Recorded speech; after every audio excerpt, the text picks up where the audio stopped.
안녕하세요. 오늘은 임신을 기다리는 많은 분들이 가장 두려워하는 유산에 대한 이야기를 해드리려고 해요. 임신은 아시다시피 정자와 난자가 수정해서 만들어진 수정란이 자궁 내막에 착상하는 걸 말하죠. 1차적으로 착상에 성공해도 도중에 발육이 멈춰서 임신을 유지하지 못하고 출산까지 이르지 않는 경우도 있습니다. 이것을 자연유산이라고 합니다. 임신 20주 이전에 태아가 사망하는 자연유산은 임산부의 15에서 20%에서 발병할 정도로 흔한데요. 자연유산에는 화학적 유산, 절박유산, 계류유산, 불가피유산, 완전유산, 불완전유산이 포함됩니다. 2016년에서 2020년 국민건강보험공단이 조사한 유산 분만 관련 진료인 인원 현황 자료에 따르면 지난 5년 해마다 평균 9만 1,600명가량이 유산을 겪었다고 하는데요. 같은 기간 안에 분만에 성공한 여성은 평균 26만 2,700여 명으로 임신 여성의 4분의 1이 유산을 겪었다고 볼 수 있습니다. 최근 저출생으로 임신 자체가 줄면서 유산하는 인원 역시 같이 감소했지만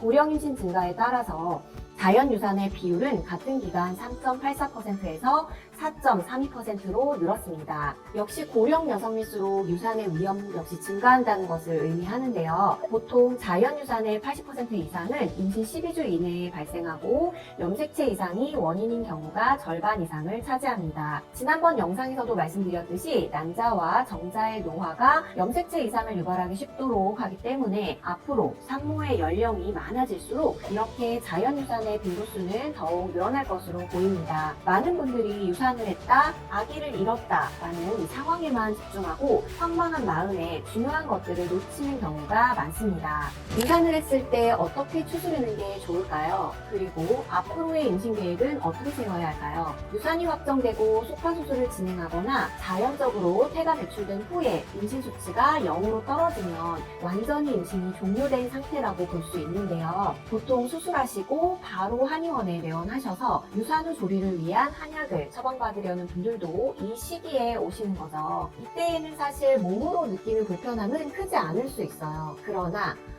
수술했는데 생각보다 괜찮은데? 이런 생각하시면 안 되고요. 이제부터 내 몸이 호르몬의 급격한 변화를 맞이하고 자궁 상태도 바뀌고 유산으로 인해서 내막에 미세한 상처도 날 수 있기 때문에 회복이 중요한 시기라는 걸 아시고 몸 관리를 철저히 하는 게 필요합니다. 유산 후에 발생할 수 있는 일들과 주의하셔야 할 점에 대해서 알려드릴게요. 유산 후에는 일주일 정도 분비물이 자주 비치게 됩니다. 평상시에 지렴이 있거나 분비물이 많았던 분들은 특히 그 양이 더 많아지기도 하고요. 이때 염증에 노출되기 쉬운 때이기 때문에 외운 물을 따뜻한 물로 청결히 하고 청봉수를 사용해서 세정을 깨끗하게 해주시는 것이 좋답니다. 호르몬의 변화로 분비물이 발생하게 되는 건데 이 자체는 병이 아니지만 가뜩이나 유산 후에 체력과 면역력이 약해진 상태에서 염증으로 전이되기 쉽기 때문에 질내 관리를 해주시는 게 좋겠죠. 두 번째는 유산 후에 2주까지는 세균 감염이 일어날 수 있고 질과 자궁이 약해져 있는 상태이기 때문에 사우나나 탕목욕을 피하고 간단한 샤워 위주로 하는 것이 좋습니다. 몸을 따뜻하게 해야 한다고 생각해서 한증막에 들어가거나 평소보다 지나치게 뜨거운 물속에 들어가는 건 피하셔야 해요. 이 시기에 내원하는 유산 후 조리 환자분들께도 치료에 들어갈 때 온열 치료는 의료진의 지도하에 저온으로 설정하고 치료가 들어가고 있습니다. 또한 오래 시험관하기를 하면서 체중이 늘었거나 체지방량 과도 상태로 임신을 맞이하는 경우 유산한 후에 당분간 시험관하기 할 수 없으니 운동에 돌입하는 분들 계시는데요. 또 오랜 시험관하기 기간 동안에 여행 가기가 어려웠던 분들은 바로 여행을 가는 경우도 많이 봤어요. 스트레스 해소와 리프레시 하고 싶은 그 마음은 이해하지만 유산 후에 1개월까지는 자궁 회복을 위해서 휴식과 요양이 절대적으로 필요합니다. 무거운 짐을 들거나 장거리 여행, 무리 가는 운동은 피하셔야 해요. 네 번째는 유산 후에도 출산 후처럼 몸의 면역력이 저하되어 있기 때문에 관절이나 자궁 속으로 참기름이 들어갈 수 있어요. 그래서 4에서 6주간은 찬 음식, 찬물, 찬 과일, 찬 음료수, 찬 바람은 모두 피하도록 합니다. 특히 저는 냉장고에서 음식 꺼내서 바로 반찬으로 먹는 행동도 금하도록 말씀드리고 있어요. 초여름이나 초가을에 한의원에 유산 후 한약 지으러 오시면서 짧은 치마에 맨발로 슬리퍼 신고 들어오시는 분들도 계시는데요. 상담 진료에 앞서서 이 부분부터 먼저 말씀드리게 되더라고요. 그만큼 냉기를 최대한 차단하는 것은 중요합니다. 5번째는 영양소에 대한 거예요. 고단백 음식 위주로 칼슘과 비타민, 무기질을 충분히 섭취하는 게 좋습니다. 체성분 구성의 기본 영양소인 단백질은 기본적으로 대부분의 큰 병을 앓고 난 후에 꼭 챙겨 먹도록 하는 영양소죠.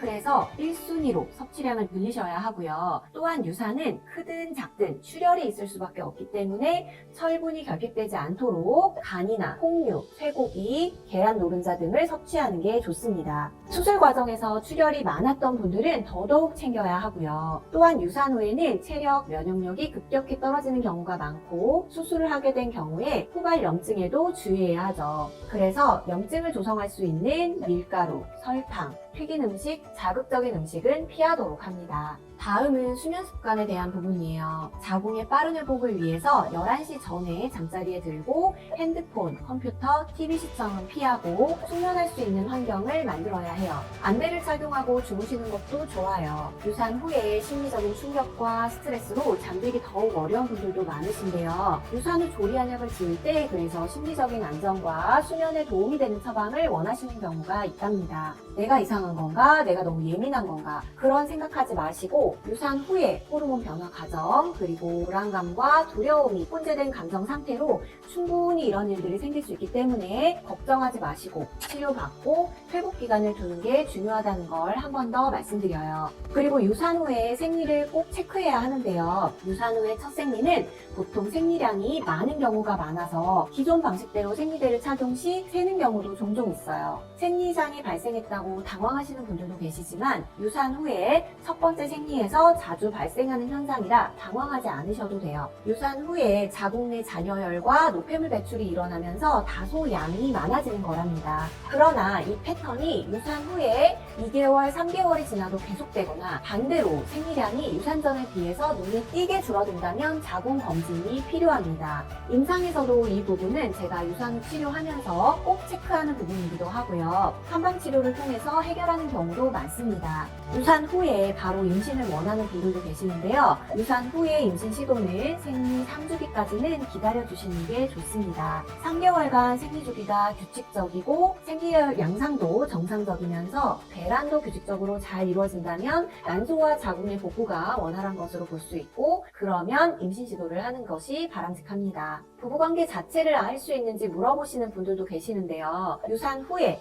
첫 생리는 지나고 나서 몸의 컨디션이 일상생활에 큰 지장이 없다면 가능하다고 기억하시면 됩니다. 가벼운 산책이나 30분 이내의 짧은 운동으로 기분 전환을 하고 취미 활동을 하는 것이 정서적 안정과 마음 회복에 도움이 될 수 있습니다. 그러나 산책이나 운동도 다이어트를 위하거나 땀을 많이 흘려서 체중을 줄여보고자 하는 마음으로는 하지 않길 권해드려요. 모든 운동은 유산 후 첫 생리가 지나고 관절통이나 관절 시림 등의 증상이 없을 때 하시는 게 좋아요. 마지막으로 자궁의 해독과 순환 개선을 위해서 하복부와 하체 부위를 따뜻하게 해주는 것이 좋습니다. 원내에서는 디톡스 필로우나 디톡스 머프를 사용하고 있는데요. 반신욕이나 족욕을 하는 것도 좋은 대안입니다. 그러나 유산 직후에 출혈이 있는 경우에는 반신욕은 피해주시고 족욕을 15분 이내로 하는 정도가 좋고요. 여름이라고 하더라도 집에서 얇은 양말이라도 꼭 신어주어서 산 바닥을 바로 디디지 않는 생활 습관을 갖는 것이 중요합니다.